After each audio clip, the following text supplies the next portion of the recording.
Hey, good afternoon, everyone. Welcome to Banner and Backbone's Anti-Fascist Book Club. I'm Nick Perro, your host, joined by my other hosts and colleagues, Tara Devlin of the Political Voices Network and Tara Hello. Buster. Hey, Tara, how's it going? Pretty good, pretty And good. Thank you. good. It's good to see you. Good to have you with us today. And as always, and we've got, as always, joining us too is Chris Goldsmith of On Offense, Veterans Fighting Fascism, Task Force Butler, all of the things. Chris, how's it going? All right. Busy. Yeah, I think we're all there right now. So welcome back, everyone. As you come on in, joining us on Substack, YouTube, Twitch, and Facebook. Hey, everyone! It's good to see y'all here. If you're joining us live, and if you're catching the replay, it's great to have you with the replay as well. This is the Anti-Fascist Book Club here on Banner and Backbone. And we are currently in the midst of a discussion into To Catch a Fascist by Christopher Matthias. And we've been having a really good discussion over the last couple of weeks around the information in this book, what it's providing to us, some of the things that we didn't know before, new things that are being brought to us. So it's a great learning experience. And we're using this as an opportunity to teach. And so, Chris, do you mind going into, as always, what the book club is and what the book club isn't before we get into our book today? Sure. So I'm actually preparing a very trolly Substack to talk about this. So one of the things that I think a lot of people are frustrated with, there's like a big argument going on online. I'm sure you've seen it, where people are talking about how like these protests are not accomplishing anything. They're a waste of your time, which is kind of true. And other people are arguing like this is a massive show of solidarity. It's grown from 3,000 to 5,000 to 7,000 or whatever the numbers are, which shows that more and more people are feeling mobilized. But at the end of the day, are these 7 million people taking daily acts of resistance throughout their life? No. If they did, we I think be in a better situation. So one of the reasons that people aren't being more active in their resistance, and we're still living with kind of like this 10 years of hashtag resistance bullshit, is that people don't know what to do. People don't know how to organize. People are not professionally trained organizers, nor have they lived under an oppressive regime long enough or in a difficult situation enough to figure out how to do it on their own. So I've developed a guide to help you get started, and it's called the Anti-Fascist Book Club. So if you go to veteransfightingfascism.org, the entire website is dedicated to the Anti-Fascist Book Club. And I think the way that I can put it most concisely is to think of it as a social lubricant that becomes a social glue.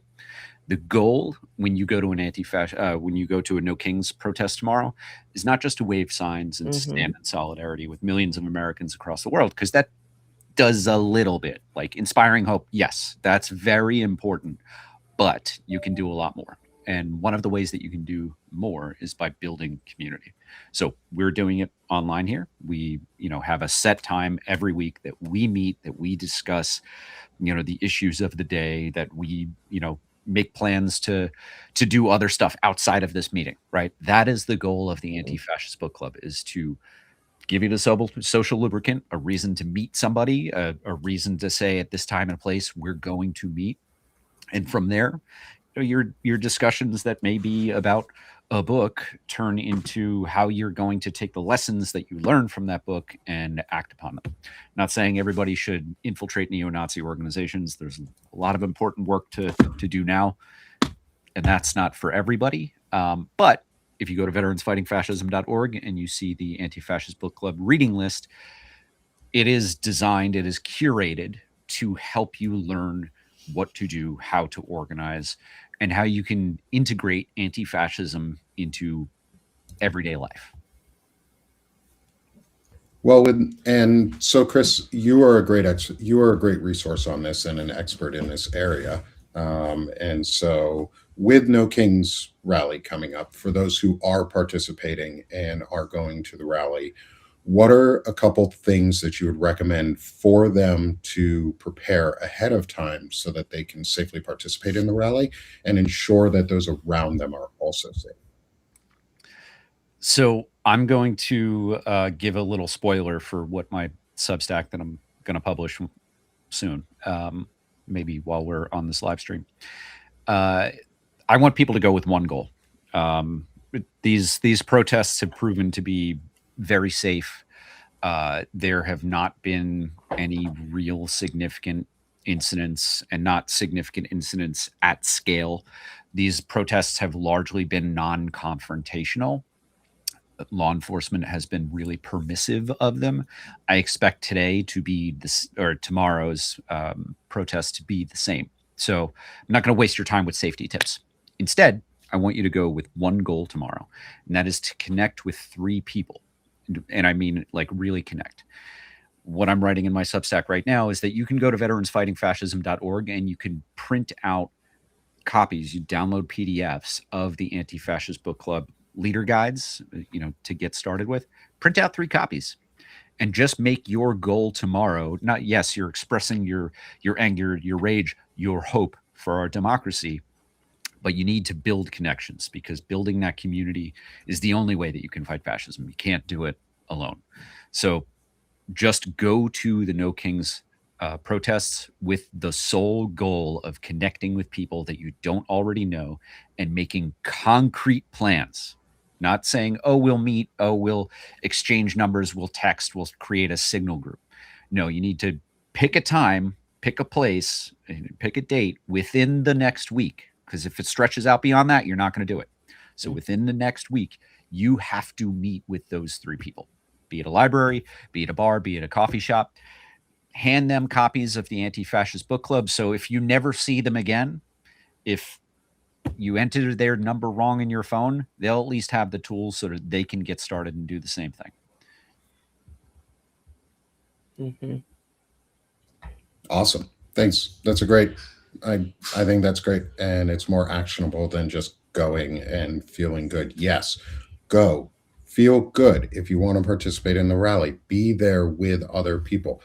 That does help build community, especially if you're in a red state and you feel isolated. Find a No Kings rally in your state. Go to it, because you're going to find so many people who are like-minded, so many more than you expect to. Like, this isn't about red versus blue anymore in this country. It is about pro-democracy versus fascism.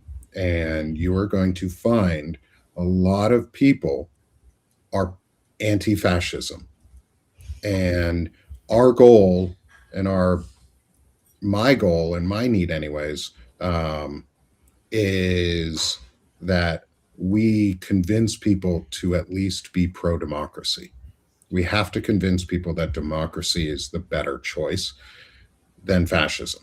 And to do that, we have to make community. We have to make friends. We have to meet new people, because democracy is an extension of community anyway. It's just community at scale.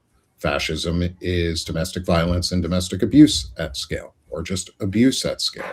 And so we're fighting an abusive system, and we can do that, but that requires community. And so I love what Chris just said, is go do something actionable and print out the VFF leadership guidebook, which over Tara's head right now is a QR code for the VFF AFBC guide. So we already have a link to it. So you can just scan that QR code if you're on a screen that's able to scan that right now. Well, it's always linked in the post show notes, so you always can get access to those guides and this information. Just go print it out. And this is something too, like if you have a community resource fund in your community, like if you are building a parallel system in your community and your community is creating, say, a mutual aid fund, use this as part of that. Instead of paying out of pocket, if you have a mutual aid fund in your system that would support this, have them print it out. You can get it done today. It's very easy. Go to a library and do it. Support your local library, pay for it out of pocket and support your local library if you have the means to do that. Print more than three so that if you're going to a rally with other people that you know, they too can hand out three copies. If you have the ability and the financial means to do it, be the one who does it. Volunteer to be the one who does it. If you can print out more than three copies for other people, come ultra prepared. That way, your friends too can hand out three copies, because if you're going with friends, that's three more people. Instead of four people, you now have eight people. Eight people is a good thing. Eight people will then bring two more friends.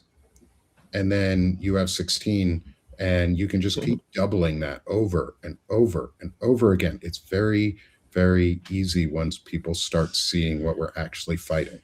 Because once you get past the politics of it and you just get to the meat of what's actually going on, most people are still pro dignity, are still pro human, still want rights for themselves and for their children. Most people still want those things. We have to be the ones to convince them finally. And to do that, you have to show them that you are a person too. Stop giving up and saying, I can't do it. Go out and just do it. Just go out and talk to people. It doesn't take a lot to go out and talk to your neighbors. Go say hi to them. Go pick up a conversation. You may find that your neighbor is more reasonable than you first anticipated, and they may be someone who could use a copy of the VFF AFBC guidebook and leadership book, and they might want to start their own thing. Or you may find they're part of an indivisible group or something already in your area, and you can spread to that too. So use this as an opportunity to spread your influence and knowledge too, and go grow, because that's really all this is about, is getting more information out there and giving you guys the tools to action on it. And before the show, before Chris got here with us, I was talking about one of the sections that I had been reading, and I wanted to go into it a little bit. It was about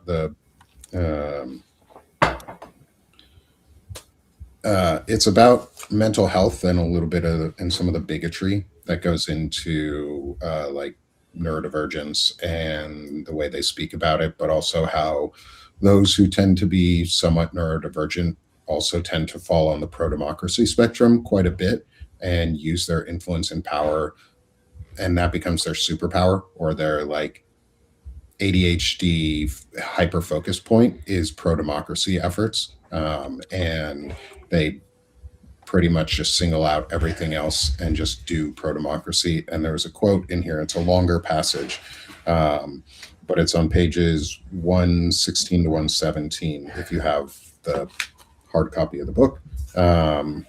And it is talking about a gentleman named, or after a gentleman named Paul Town was outed as a 20-something man in Coxsackie, New York, who had tweeted that he was autistic, and who Anonymous Comrades Collective argued was part of a broader effort to recruit more neurodiverse people into the ranks of explicit white supremacy. Large passage here to follow is, quote, the subject of correlation versus causation of racism and other forms of bigotry with mental health is complicated and disputed. Neurodiversity and mental illnesses are not the same, and both are commonplace in the broader society and should not be stigmatized. The weird and wonderful human beings governing us all. Many are neurodivergent. Many have grappled with some form of mental illness. Neither of these are excuses for racism, anti-Semitism, and bigotry.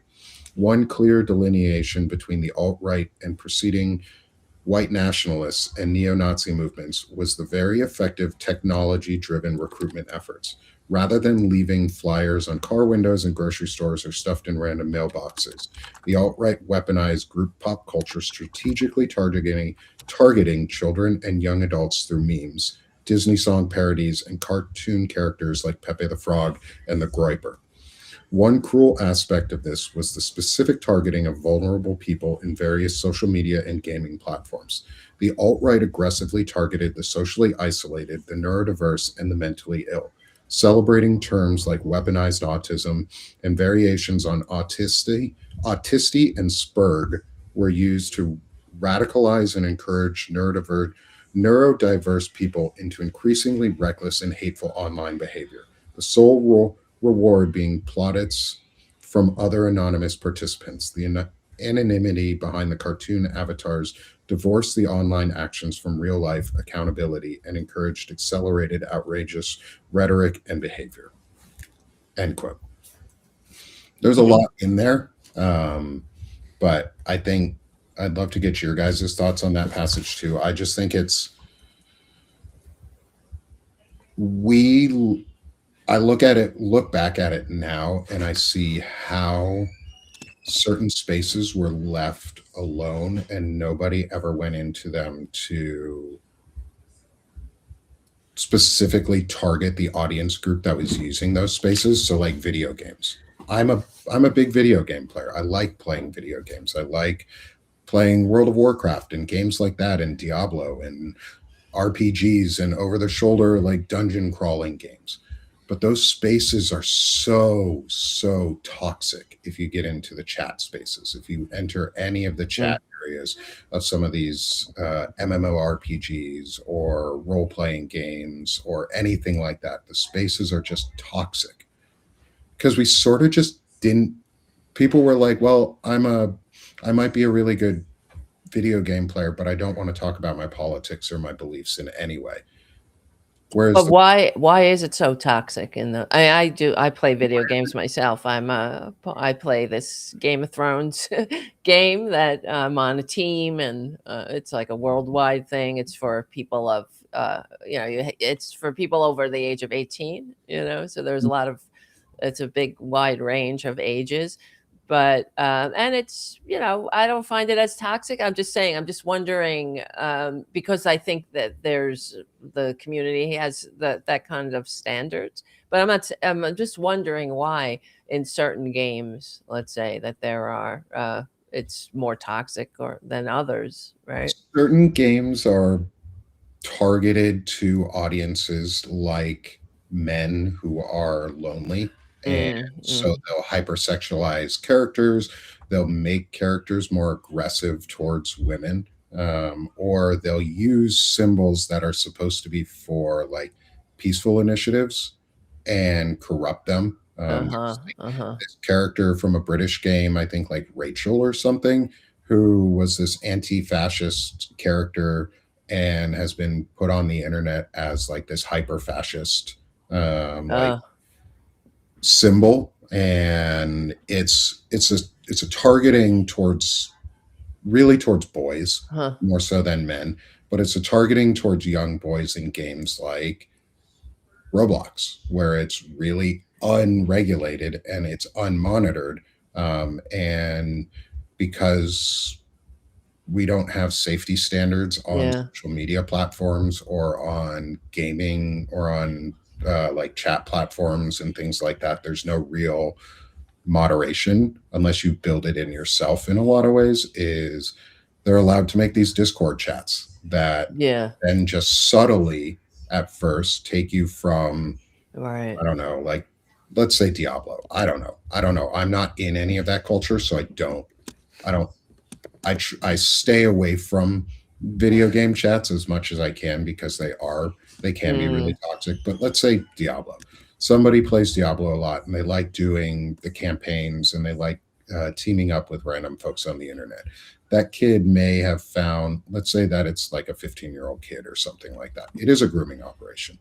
They target children and then they start feeding them disgusting narratives, and they start telling them when they get angry or they lose in a game that it's not your fault that you lost in the game, it's somebody else's fault. It's always this character's fault, and it's always this blame cycle too. As Jack said in our chat, it's like pouring salt in a wound and then telling them that the more toxic you are, the less hurtful the salt will be as you rub it into your wound. And that's the kind of thing they teach. Well, it's the incel culture thing. It builds incel culture, and it's the accelerationist gripper shit. Yes. Well, I mean, that's just how fascism in general, because when we talk about, it attracts the people who feel like they've been left behind, so to speak, and it gives them kind of, status and belonging and community. It's like Twitch. Let's say you have a much larger audience on Twitch than I do. But Twitch is a great Twitch is a great platform and also an example of where people just sit and watch somebody else playing video games all Right. day Yeah. and subtly hear what they think. And some of the really large platforms that these sites monetize are those who are more aggressively right wing pipeline, um, Wow. and feed into the narrative. And so it's a systemic problem. It's a structural thing with the Yeah. systems, and it's more than parents were aware or didn't know how to disconnect things. I think it's Right. more that the tools are not even in place to support in a lot of areas the safety protocols that they need. Mm. Um, and this online Yeah. space became so unregulated that it just sucked people in and let Uh, people get sucked in. And that's what's so I mean, just in general, if you think about, if you have a public town square, you wouldn't be able to go into that town square, set up a platform and whatnot, start screaming racial slurs, right?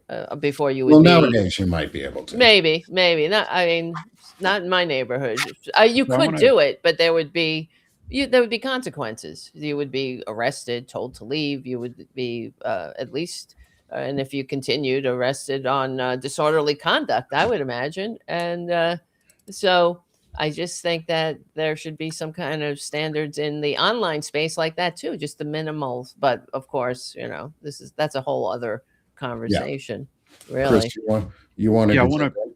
I want to bring it back to where you started your question as about neurodivergent stuff. Hmm. Yeah, So one of the reasons that I mean there are many, but one of the reasons that there is this emphasis on the use of slurs like spurg, even if self-described, Oh, fuck. is What the happened? idea within society, and especially within this community. They're trying to promote the idea that people with neurodivergence are not responsible for their own actions, that it is just their nature. So they use this diagnosis, which it's not a diagnosis for the vast majority of them.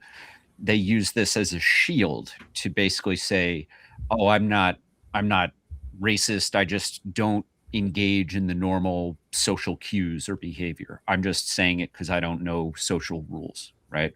So that, I think, is the biggest reason that they use these uh, any discussion of Asperger's. Again, it's Asperger's is no longer part of like the DSM. I'm pretty sure it's not a term that yeah, we use. it's been taken out. Yeah, it's also a reference to Dylan Roof, who walked into a church in South Carolina and murdered people. A lot of people know of Dylan Roof as a racist, as someone who murdered black people, who sought them out, but a lot of people don't understand the depth of what he is or was. He referred to himself, his like online persona was the last Rhodesian. This is one of those things that like the Proud Boys and other extremist groups have kind of like worn dog whistles Hmm. to communicate to one another, like this inside joke. A lot of people don't know the history of Zimbabwe. The country of Zimbabwe used to be named Rhodesia when it was basically a white colony. So they'll wear shirts that say "Make uh, make Zimbabwe Rhodesia again." Right? That's their way of communicating, like Hmm. a history of anti-blackness, a history of supporting colonization, of subjugation of people of color. So when Dylan Roof used that persona of the last Rhodesian, he could use that handle in places where the vast majority of people who read it had no idea what that meant. Yeah. I for almost all of my life, when I heard Rhodesian, I just thought, okay, Rhodesian Ridgeback, the dog. It's the Hmm. only time that I ever heard the word Rhodesian, right? Until Dylan Roof, and that was what, mid 20 teens. So this is something that I've only relatively recently been educated on. Mhm. So again, the like use of the term spurg is a way to shield themselves from consequences for acting belligerently and with racist and anti-Jewish hate. And it's also a callback, like anytime they talk about bowl cuts, to a mass murderer, to a racist murderer. It this so and Chris, you know I do, and y'all know I do a lot of stuff on the masculinity side, and all this is a pipeline for folks who have a harder time processing, either who have emotional dysregulation or an executive function disorder. For I have ADHD, and I understand where this comes from, and like how easy it would be to fall into the trap of, oh, it's just my ADHD, I can't control it. But that's forking over your accountability onto others and your unwillingness to live with any of the consequences of your actions. And it's the dumbest type of masculinity out there. It's also the dumbest type of humaning, just in general. Like, boys are being taught, and this is where you have to step in as a parent. This is where you have to step in as a sibling, as a aunt or an uncle, as a grandparent, as somebody is sorry, is you have to step in and tell those people and talk to your family members and say, no, it's not okay to blame everybody else for your problems. It's not okay. You cannot use a disability as an excuse. I don't use my disability as an excuse for what I do or say. I take onus of what I'm saying and how I say things. I understand that my ADHD makes it harder for me in areas to do things. And so I have to learn how to correct that behavior, not because I want to fit in with society, but because it's the right thing to do, because it's the right action to take, because I have values and I'm willing to live with them. And I want to continue to host my values, which means I have to keep practicing them and get better at them. You have to build your own tool set. What these boys, for the most part, are being taught is that it's okay that the only feeling that you have is anger. It's okay that the only feelings that you have are resentment or fear, or you're not good enough, or you have to, you, it's all about hate and fear and putting yourself down and telling yourself you're not good enough, but it's not your fault. Mhm. And for a lot of us um, who have emotional dysregulation issues, that trap is very easy to fall into because it's very comfortable. Because you can say you just blame your disorder, but that's lazy, for, in my opinion. That's a lazy way to think about yourself. That doesn't give you any value or any like drive. And so you're just hurting yourself when you say stupid shit like that. And so it's on us to come back with that too to our family members. Like, it's a simple thing, is you tell your kids, hey buddy, I love you, you're awesome, and you're amazing. He's sitting right in front of me. My son is. He's sitting on the other side of my desk behind my monitors. Mhm.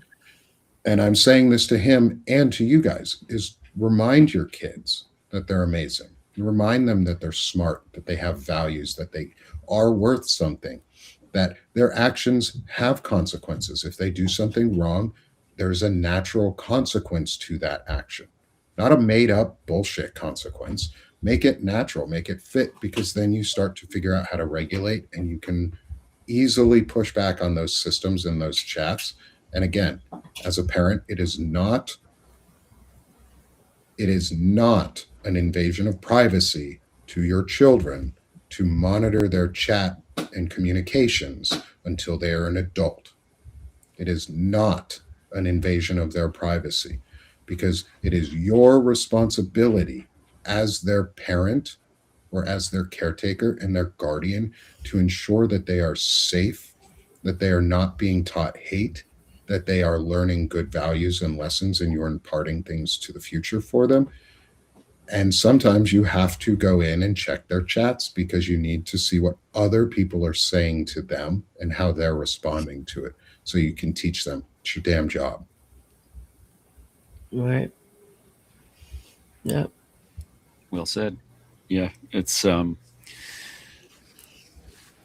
think that there are many parents of organized white supremacists who are completely caught off guard because their children are um, are otherwise seemingly high performing, seemingly socialized.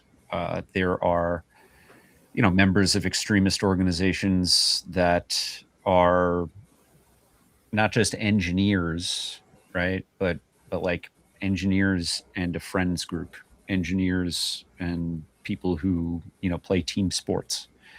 Um, this kind of hate, specifically this organized hate, is trained into people. It is people through gaslighting, through repetition, um, all forms of manipulation are used deliberately by these extremist communities to radicalize otherwise normal people. And one of the things that I failed to mention when the discussion of Asperger's was up is a lot of it has to do with being like trying to be edgelords, which I think is coming up with jokes that are like not okay to say in certain groups. Mm-hmm. And that kind of like being an edgelord, I think, is attractive to a lot of young men. This especially, I can speak from my own experience at least. It is a form of rebellion, and it's not. I think that young men, and I'm not a psychiatrist, psychologist, or sociologist. Like I don't know the psychiatry behind it. Again, I'm speaking about my own experience. Rebelling isn't about trying to be an asshole. It's about finding autonomy. So, in the discussion about monitoring the communications of your kids, you do have to, I think, find some balance. I was a pretty clever kid, and I kind of thought of it like a game to see what I could get away with when I was a kid.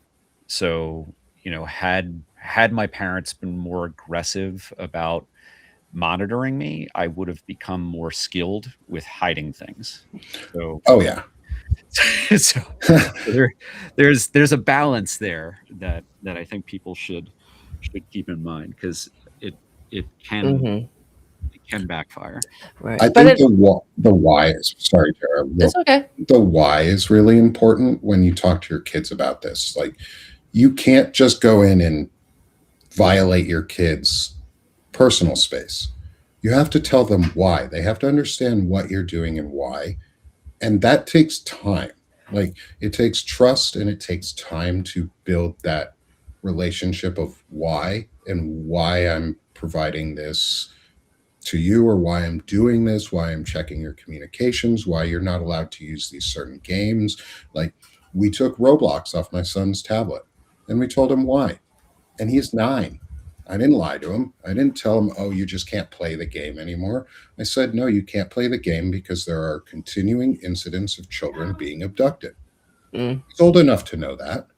If kids can be abducted at his age, he's old enough to know that it happens. And so he's old enough to know that that game is not safe. And so he stopped playing it. He gave me his tablet. He deleted it himself. He was like, here you go, deleted, gone. Right. Did the same for my daughter. And she was like, okay, cool, gone. Well, that's the We thing. built trust. We built that trust over time of, I'm not doing this to hurt you. I'm doing this to help. And here's why it's helping.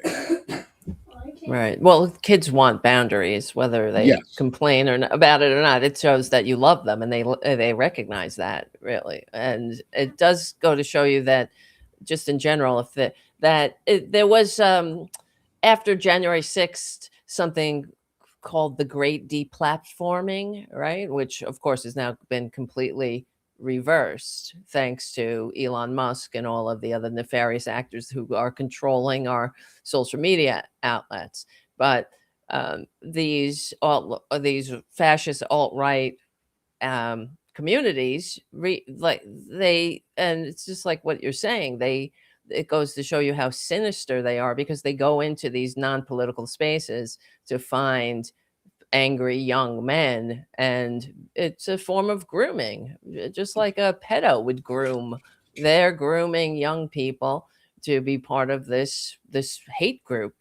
And it's, it's, we don't monitor it at our peril, really. And I think that that's where we are. I don't know, they seem to have really, Well, because of that, having to think outside the box, so to speak, that they've been able to be so successful in their recruitment, because it feels like we're always catching up. well, and it's yes, I mean, they have a machine of investment that put in so much money to get these people into platforms, and when they found Hmm. people who were at least somewhat aligned with what they were doing, they helped get them further aligned so that they could be fully platformed on, say, a large Twitch or a large YouTube channel. And the left has not always done the same. Right now, a lot Right. of people are out here doing it, are saying, you know what, I'm fucking fed up with this. We were so quiet. Again, it goes back. Part of it is our fault, is we allowed Yeah, this to happen. We were too passive. We were too passive in our rejection of fascism. We said all ideas are worth equal weight, so we I must hear know. them Yeah. out and listen to their ideas. And we can't be mad that they have this idea that they hate. We just have to try and convince them otherwise. No, Hmm. we let Right. these spaces become hateful spaces because we didn't do the same work and recruitment pipelines for young men. We left them to spaces that were alone and said, okay, and now we have a young men's problem. Now we have a Hmm. men's problem where men are fucking awful or horrendous because we let half a generation or longer just go unmonitored in these Yeah. spaces. And the funny thing is, the right wing talked about it too. They yelled about it, that people were grooming their children. They just said it was those on the left who were grooming their children and not Right. those who were on the right further radicalizing their children. Because Nick Fuentes is a right wing fucking Nazi and a crazy piece of shit. Hmm. And they opened the space for him. The Groiper aspect of all of this is terrible. Like, we can go into, and the thing is, we can take these spaces back. We just have to have people who are willing to put the effort in right now very quickly to build up their platforms or to use their existing platforms to start talking about these issues. And yeah, men have always been a problem. There's a history of problems with men throughout written history. Like, the history of starting wars is men got angry about something and decided they wanted to take something from somebody else. History of wars. There's like one, maybe two wars in our entire history that were started by women. Maybe. Maybe. I don't know. I Like, have to look that up, really. I'd Well, I have to guess look that Helen up of too. Troy, but she didn't really start She it. didn't start the war. It was men who started that war for about her. Like, Exactly. the history of starting war, the history of aggression, yes, is a lot on men. We have not taken the opportunities to learn from those around us to better ourselves. We Oh, have Boudica. systematically Boudica. No. destroyed that, Yeah, Boudica. and we What? can stop it. The thing is, we can do it. We have the collective ability to continue building these shows, these outreach centers, people going into different spaces. Like, I know people out here love playing video games. There's some of you who are probably great video game players and have a stream. Start talking politics a little. Let your opinion be known Hmm. on your platforms. And if you lose subscribers, too bad. They weren't good subscribers then. You didn't want them, or they didn't want to learn. Yep. And use your influence. Like, I've started from nothing 8 months ago to get here, and y'all come back every week. Like, there's 230 of you on the Banner and Backbone One. We've got Terra's going with at least 30 or 40, if not more, separately. Like, it may not be a large audience at the moment. We compete with large creators who come on at this time too. However, you guys come back and you learn, and you're spreading this to others around you. And that's more important than just listening to the talking heads that say, oh, hey, here's the news of the day. Well, you know the news of the day. Here's the tips of the day on the thing you can do. If you have a streaming platform and you like playing video games, make sure to sign up for Twitch and go get a streaming platform bigger and start talking about politics. Don't have to do it broadly. Don't have to say, I'm a Democrat, I'm a Republican, I'm an independent. Just go out and talk about the things that you have value for. Talk about the values that you have and the things that matter. And maybe if you're a parent, things that you're teaching your children and the communications that you're doing, talk about it in how you're playing the game too. Make sure you are explicit in your chats. Boot people when they're fucking racist assholes. Do the things that you know need to be done. You just haven't done them. Don't wait for others. That's my big thing is don't wait for others. Start doing it yourself. Mm-hmm. Well, there's a part in the book called The Brief History of Punching Nazis, and Mhm. it talks about how the mainstream media, the so-called liberal media, helped helped give the alt-right a space to grow too, because they kind of made it bad. It was bad. Yeah, it used to be good to punch Nazis. I mean, we had Superman punching a Nazi, right, in a famous cartoon. But then it became, like you're saying, let's give these people, oh, they should all have free space for on the field of ideas. But when you're using the liberal tolerance to foment the destruction of of tolerance, there is no room for that in a sane society, I think. And I think it's I think we have to get back to thinking that fascism is bad, right? I mean, the fact that that's even a debate right now. And the thing is, yeah. So one of the things that Christopher Mathias discussed when I had him as a guest on offense, he uses the term, and he does it in the book. He subscribes to militant anti-fascism, which is open for interpretation depending on who's saying it and who's hearing it. It is a real question. It's very easy for people to come on the internet and say, "Of course, I'd punch a Nazi." Mm-hmm. You're lying. You're lying. If you've said it and you've never punched a Nazi, you've had a chance sometime in your life to punch a Nazi. If you've never punched a Nazi, you won't punch a Nazi. That's the reality that we live in, right? I am 40 years old. I have never punched a Nazi. That's not correct. I have punched. I was going to say, I don't see you never having punched a Nazi. Didn't you go in and like infiltrate and do? Were you in some of those training rooms? No. So that Nazis? Where you had to punch each other, right? That was the alter me. So that was my friend Gabriel. That was who Patriot Front calls Bad Gabriel now. I have punched Nazis. I don't recommend punching. Yeah, I mean, legally and peacefully, I guess we can punch them. But militant anti-fascism is something that I personally struggle with. Like, I do think that we are reaching a point where relying on the systems as we have them, yes, the laws on the books don't always work. The neo-Nazi who showed up to my mother's house to hand deliver a death threat very clearly committed several felonies. He was charged with one, and it took $40,000 out of my own pocket and a year and a half to get him locked up. And I, especially after the stress that it caused on my family, like the immense level of stress that it caused on my family, the relationships within my family that are permanently affected. Like, the guy imposed a real cost on me. And the process wasn't just punishing for him, like having to go to court all the time. The process was punishing for me. I had to take off work. I had to spend, a few $1,000s every few weeks to fly down to Asheville, to, rent a car, to stay there, protect my parents' house further. And, I had the guy's address within hours of the incident. I could have disincentivized that behavior in one trip to Asheville if I subscribed to militant anti-fascism. And I'm left to wonder, like, should I subscribe to militant anti-fascism? Would it be a better use of my resources? Could I have taken those 18 months of effort and $40,000 of flying back and forth to go to court a million times just to get a continuance every time? I don't know.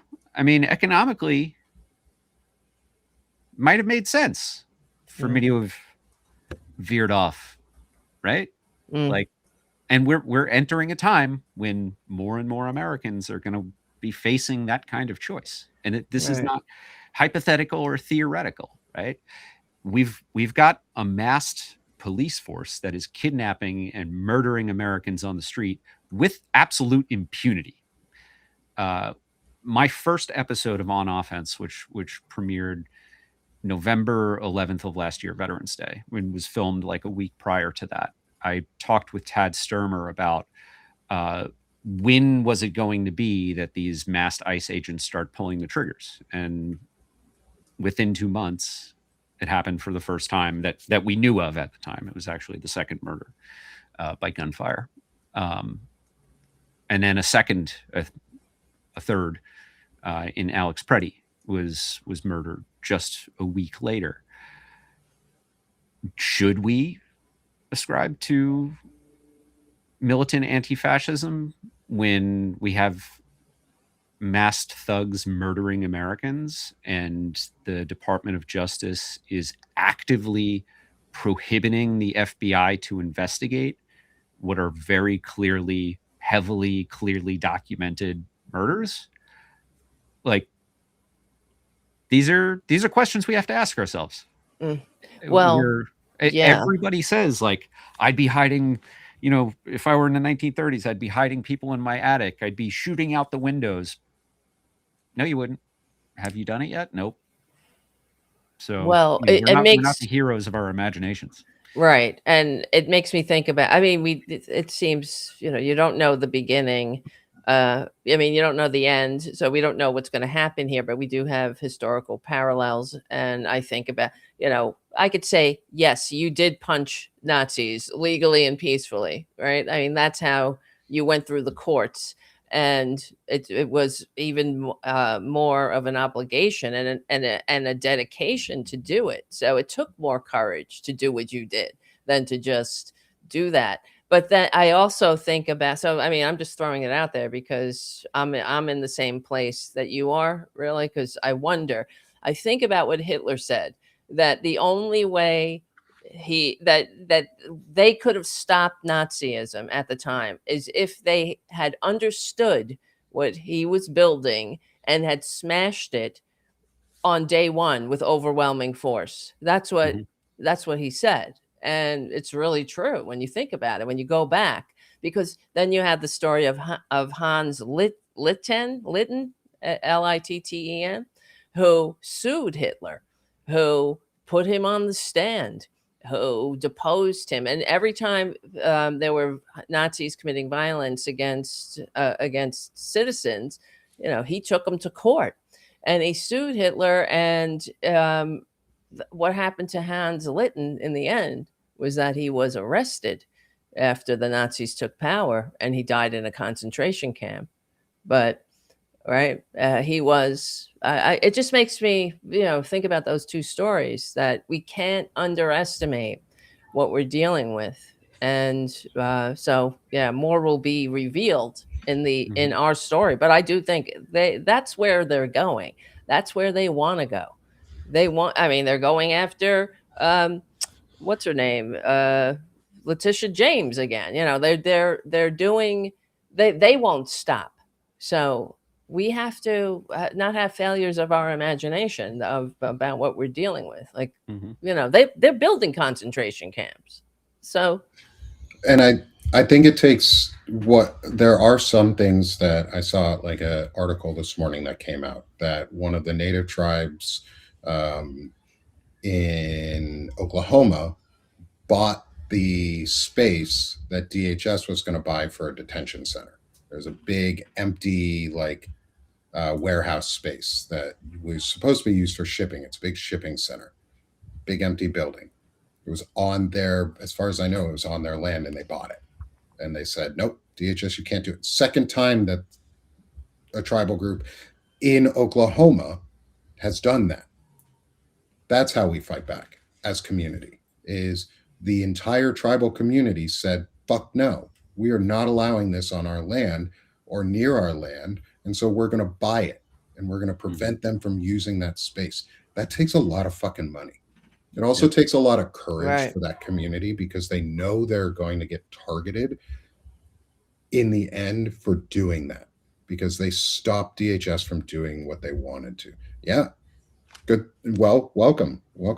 And for people who didn't know, yeah, people in Oklahoma are fighting back. Right. Oklahoma is not as, I live right near Oklahoma.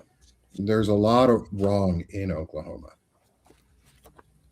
There's also a lot of really good people there who are doing really good things and fighting back and who do not have the same resource levels or the same visibility or even the same allies as those who are in bluer areas and blue states. Places in Oklahoma, Arkansas, Louisiana, Mississippi, places like that, deep South or old Confederacy or wannabe Confederacy states.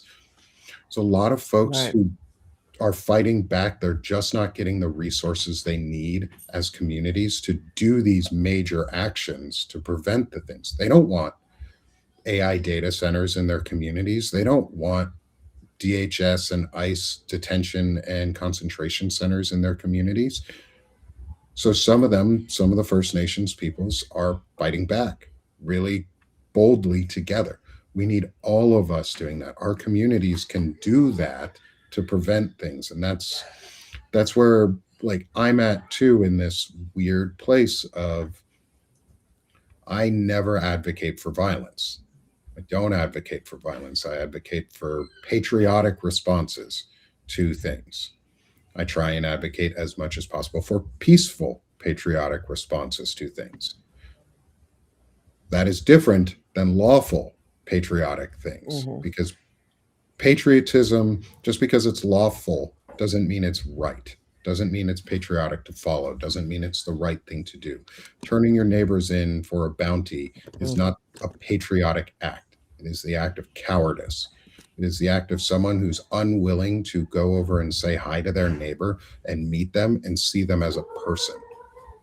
To fight back, we have to do that together because they have the power of the government behind them and our tax base. And we can continue to push back on that as communities. Do what the First Nations people in Oklahoma are doing. Band together to buy these spaces. How do I think the new head of DHS is going to affect all of this? I think you're going to start seeing groups in Oklahoma come out of the woodwork. I think you're going to start seeing more Oklahomans banding together because even though Oklahoma has gone red every district for a while, there's a lot of Oklahomans who do not like what's going on. There's a lot of Oklahomans who don't like Markwayne Mullin. They don't like his theatrics. They think he's a piece of garbage. And they see that what he's doing is wrong. And I think we're going to start seeing more people band together from Oklahoma. But what that also takes is people from outside of Oklahoma banding together with them, sticking up for them, inviting, asking, or listening to what they have to say, and then supporting it. Like there are groups in Oklahoma that are asking for resources. Go support them. Put your money where your mouth is. If you don't want to go out and physically punch a Nazi, which is fine, go out and metaphorically do it by helping Oklahomans or smaller groups fight back on where fascism is embedded the most. Because once we get it out of red states, it cannot spread to blue states. Well, it's the reason it's spread is because of propaganda. Let's get real. Like we are in this silos of information. So we have half the country listening to right wing Mhm. propaganda, just outright lies. Fox News has more eyeballs than the rest of the liberal media, or the corporate media, I should say. That's not the liberal media. And were hit with the largest fine against a media company for lying to its viewers, or a judgment against a media company.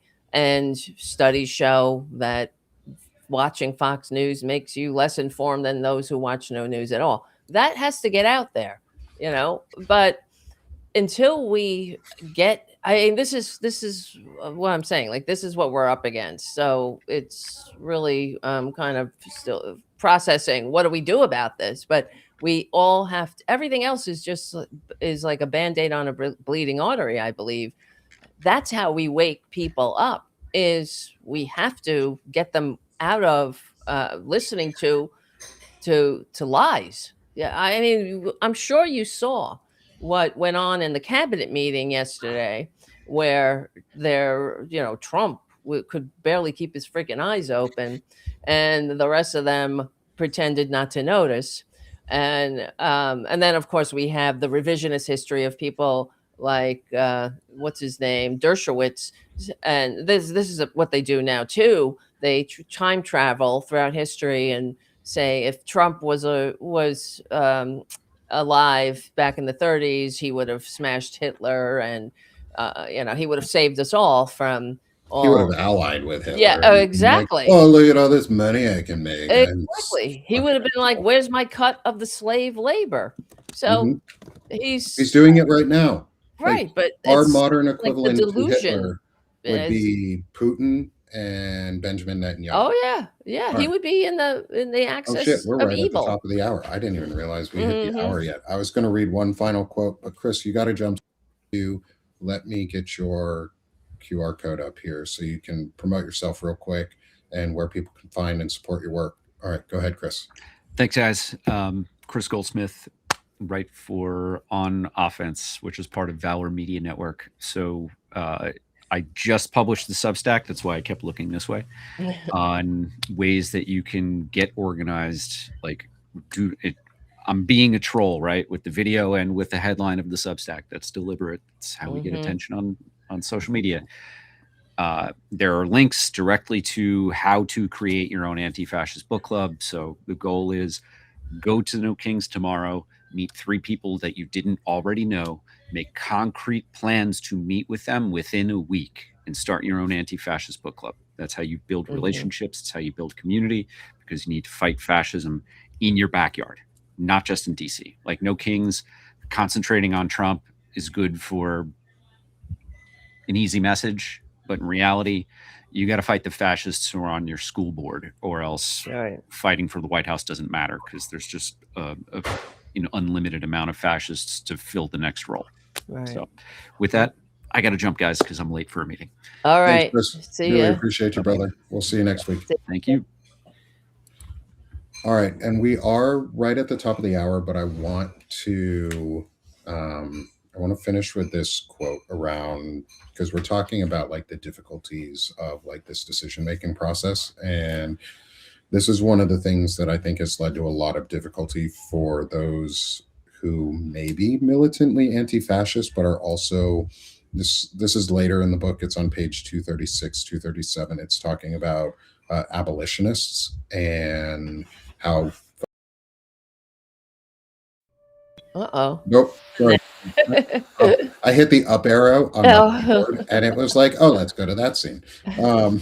Anyway, sorry, folks.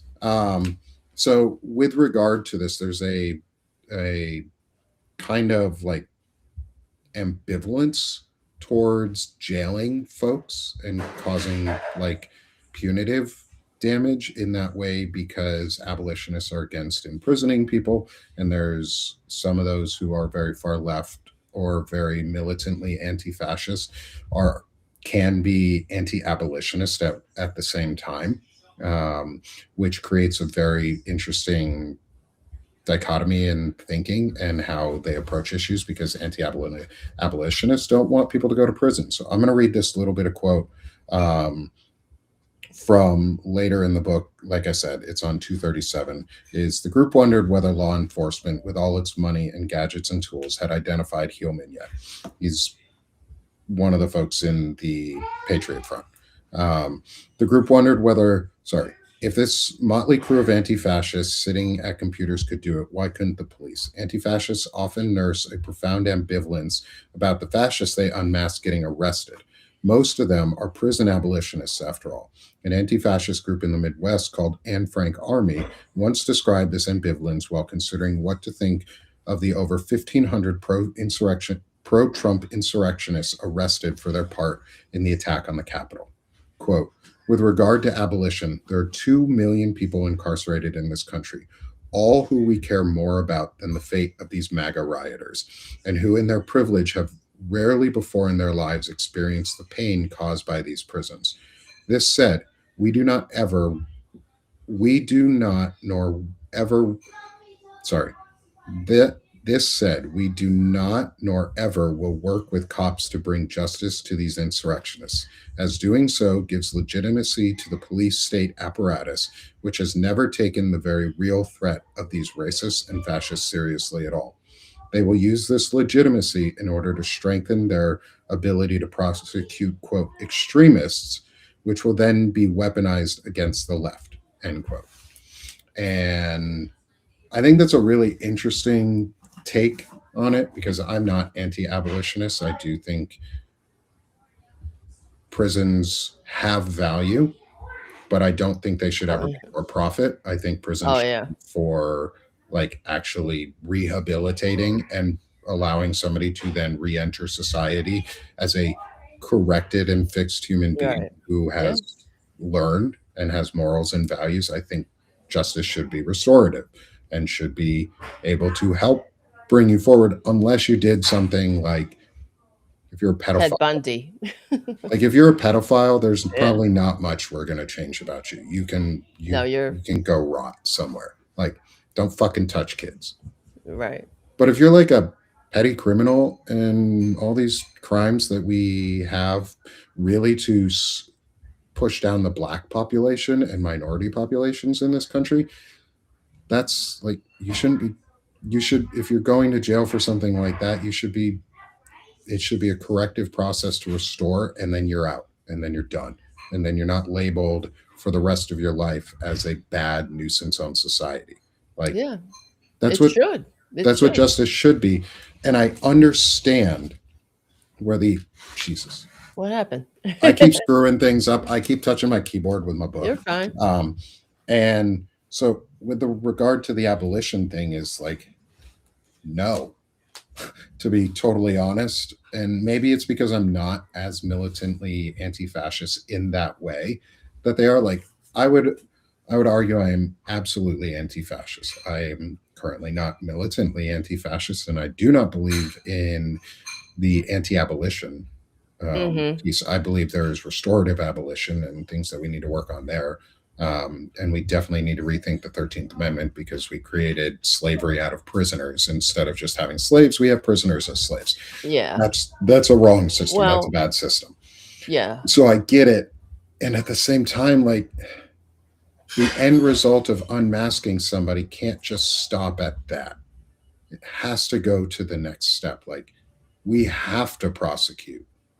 There Yeah. has to be a punitive piece to it, or else it just continues. We can't slap people on the wrist for being racist. Can't Mm-hmm. slap somebody on the wrist, like, say, Brock Turner, for raping a girl. Mm-hmm. Saying, oh, but he has a future ahead of him. No, Mm-hmm. no. We have Right. to put consequences to actions. And if they're going to perform those actions, they have to be willing to live with those consequences. And that Right. has to go further than just, oh, I'm going to dox you. Mm-hmm. It has to go to what ended up being really expensive for Chris, but it has to go to that level. Like it has to go to you're prosecuted for it. Because if enough people become prosecuted for the crimes for these and have to face accountability, they'll stop doing them, whether Mm. they want to or not, whether they truly believe the things that they're shifting towards or not is less relevant. Mm-hmm. The act of them stopping it is very relevant. Well, it's not just about making them stop. It really is about what kind of society we want to be, I think. And Yeah. we have, because some people will not stop anyway. That's why there has to be consequences. But there's also, I'm sure you know, Obama had signed an executive order banning federal for-profit prisons, and the Republicans immediately, when they got power, undid that. So now we have for-profit prisons again in this country, and that was one of the steps that he was taking, that Obama was taking. I thought was a good step in the right direction. There should be no for-profit prisons. It's part of the reason we are the most incarcerated populace on earth. In this land of the free, it is disgusting, and it's not. And there is the punitive aspect of it, of course, because that's what conservatism is. It's really Hmm. about hating your neighbor, being suspicious of your neighbor. It is the antithesis of what liberal democracy is supposed to be about. Like, we're supposed to be we're supposed to care about each other, e pluribus unum. We don't leave anybody behind. And this is how fascists take hold, the divide and rule type of that. And that's what they're doing, divide and rule. That's what they use to inflame racism, anti-Semitism, xenophobia, us against them. We're real America. Right? I mean, even that, the way they campaign on these Republican campaigns. Oh, well, this is real America, and we're real Americans. Like, whatever that is. But I know we're at the end of the show, pretty much, so I don't want to keep going No, you're on. good. But yeah. My kids are yelling in the background, so I was having them, reminding them they need to talk nicer to each other, both of them, so that they don't have yelling matches, because that's stupid. Right. Um, But I just want to say, to finish up, not to leave, tomorrow's the No Kings rally, as we know. So I hope everyone's going. And like Chris and Nick are saying, have an action plan to meet people and form communities, because it is not without benefit, because we are interdependent, interconnected. But organizers, and there's research on authoritarianism says that strong local multiracial community networks are one of the most effective ways of combating fascism in authoritarian politics, because when people are connected, I mean, it makes sense, you're harder to scare, harder to isolate through the campaigns of division. So you could see it for what it is. mhm. And yeah, and there's research that backs that up. That's all I'm Yeah. trying to say. No, I think that's great. We have to champion our communities. Hmm. We have to champion together, being united, e pluribus unum, as Tara said, and as I've said in the past, out of many one. That is what we are. We are out of Yep. many diverse, wonderful, amazing human beings that make one great nation. Not white, not red, not black, not blue, all. All people under this united nation. We can make it great together.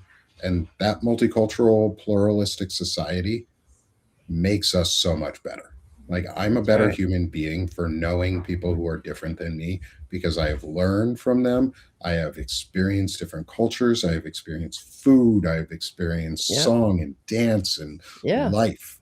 Life. It's beauty, it's because I'm true. willing to just want to learn about it. Like, the biggest thing we're doing here, and the biggest, maybe my biggest leave for you, for everyone, before we switch to our QR codes here real quick to promote it, ourselves one last time, is build the community. Is build that community. Is just go meet your neighbors, make friends. That's all we need to do right now, because we're fighting fear, and when somebody knows you personally, they're less afraid. When they know, or they can hear stories That's from right. someone they trust who is in their life, go bring them to a city. I said this the other day. Like, go bring your MAGA friends or your MAGA Yeah. family who've never been to a city. Go bring them to a cool spot in a city. Go show them culture. It'll fucking blow their minds. Blow their minds. They'll go home and talk about that shit forever. Right. And then they'll want to do it again. And then they'll Right. be like, oh shit, cities aren't as scary as I thought they were. Yeah. Because they've been And lied to through their because they've been propaganda lied to. networks. But Exactly. you have to build those relationships with them. And it's going to be fucking hard for some of us. It's hard. I'm not asking trans folks or gay folks to go out and make relationships, or LGBTQ plus community folks to go out and make relationships with people who are hateful towards them. I'm asking white people like ourselves, like me, like Tara, like Chris, to go out and purposely make these relationships, even knowing they're hard, especially knowing they're going to be hard. You don't have to maintain all these relationships, but the purpose is go out and help provide somebody something they've never seen before in a good way. Because just you being white and going, oh, hey, I've made friends with you a little bit. Let's go to this city, and exposing them to culture they've never seen before, like I said, will blow somebody's mind in the best ways.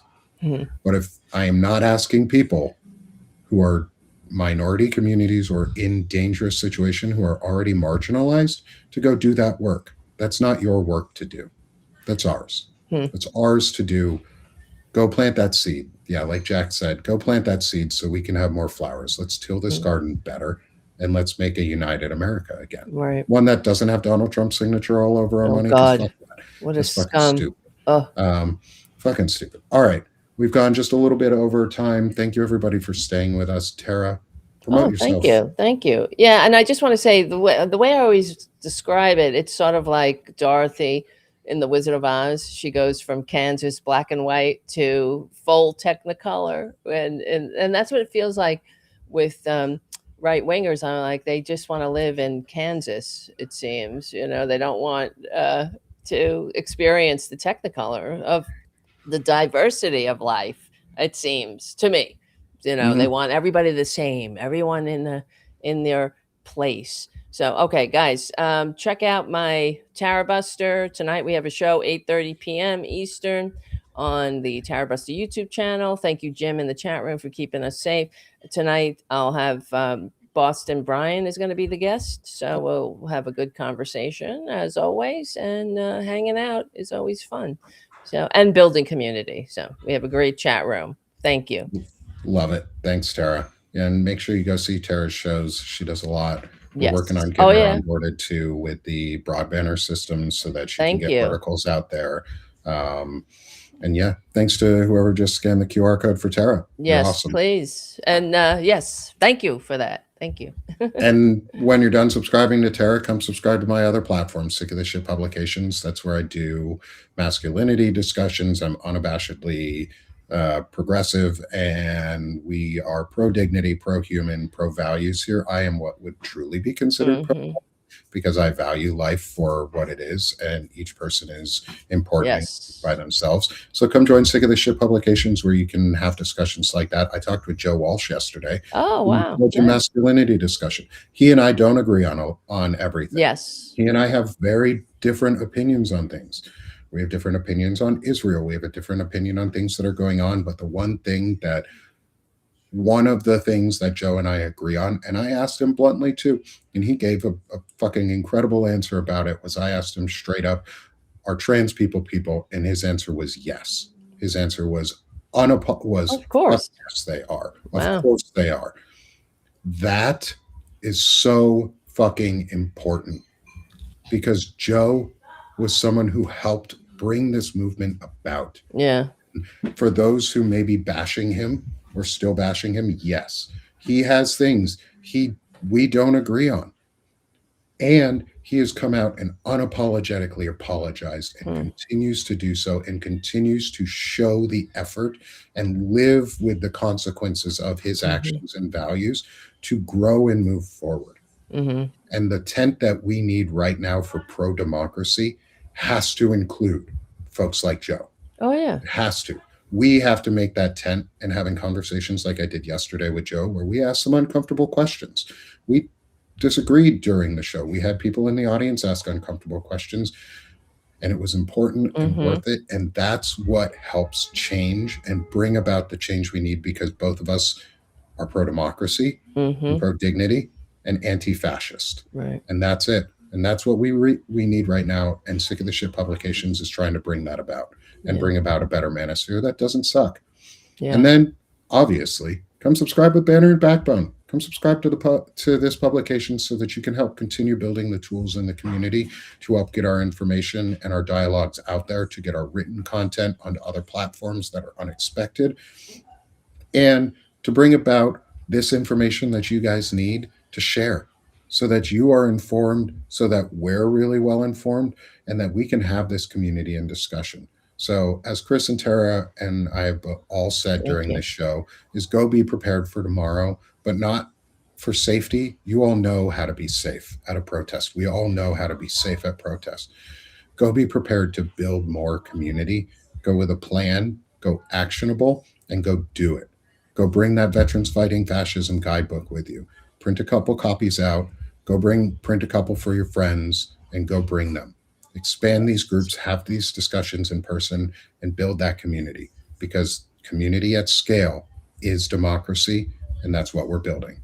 So, thanks Yep. everyone for being here with us. This has been a really incredible discussion into to catch fascist and things around it, Yes. and some of the topics within, looping back into real world situations that were going on right now, and how we can fight back, and maybe some actionable tips for parents in there.